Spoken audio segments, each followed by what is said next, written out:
Hello folks, this is my speech, and my speech is going to be about the Dayton Foundation, and it's an organization here locally that specializes in helping charitable giving.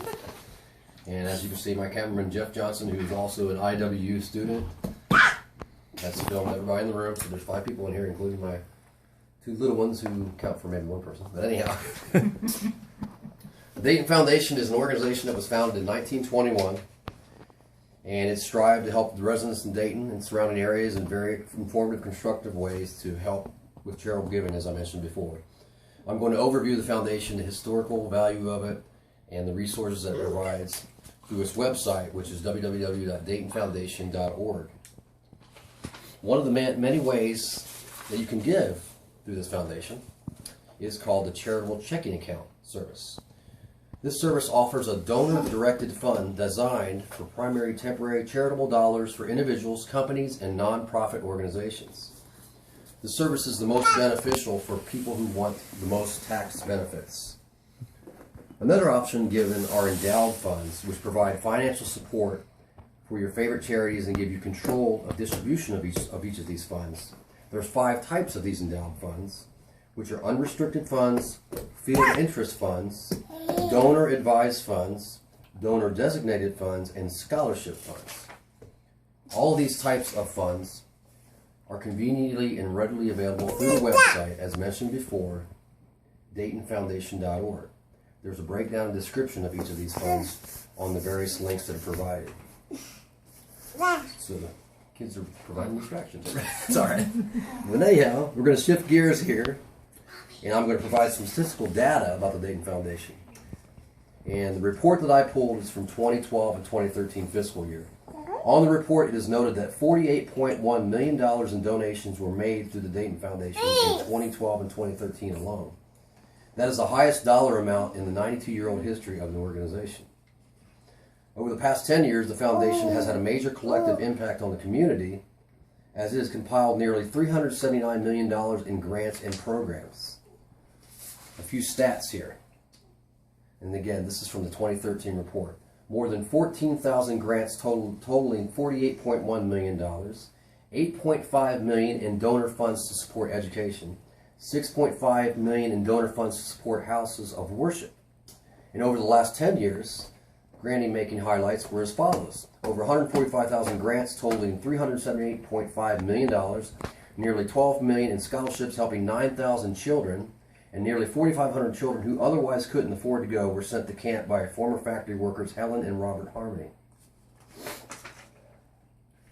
Let's examine a little bit of the history of the foundation now. The foundation, as I mentioned before, was founded in 1921 with one vision, and that was to help individuals find a way to have their charitable wishes stand the test of time. The individual who founded the organization was Dr. Frank Garland. The family who had made the initial financial contribution was the Patterson family, John H. Patterson, Julia Shaw Patterson, and Robert Patterson. Not Robert Patterson, the actor. And my wife laughs because she likes that movie. Anyhow, the initial donation was $250,000. And that was in the year 1921, so you can imagine with inflation and everything how much that was worth back then.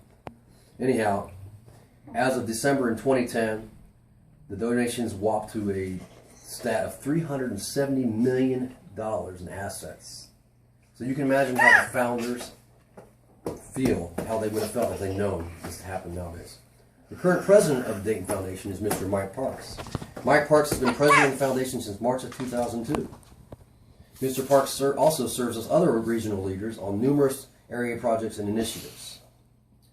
The Dayton Foundation also has a governing board of 15 volunteers who provide stewardship for the foundation's charitable activities. The governing board also serves as a board of trustees for the Dayton Foundation charitable accounts and other organizations around the area. Now that we've discussed the historical hierarchy and foundational principles, let's focus on the impacts it's had on the community. Some recent accomplishments of the Dayton Foundation go without saying.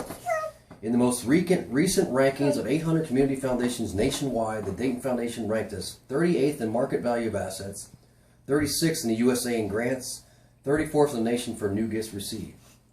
Some other milestones include growth in assets from $3.3 million in 1979 to $416 million after depreciation as of June of 2013. Growth in grants and charitable distributions from $4 million in 1980 to $48.1 million in the year 2012-2013 fiscal year. And second among all community foundations nationwide in the number of charitable funds under management and the number of grants awarded. That is more than community foundations located in New York City, Los Angeles, and Chicago. So that's pretty doggone good for me. In conclusion, each and every one of us should consider our neighbors in need and those who are in less fortunate positions in life. We have been blessed with many resources to do so, and the Dayton Foundation is a superb organization to assist us locally in this process. As the good book tells us in Acts 20:35, it is more blessed to give than to receive. Thank you, Leah. All of us can make an impact on our community by exploring the numerous options of charitable giving that the Dayton Foundation has to offer. Actions speak louder than words, folks, and it's time to get a move on. Thank you so much for your time.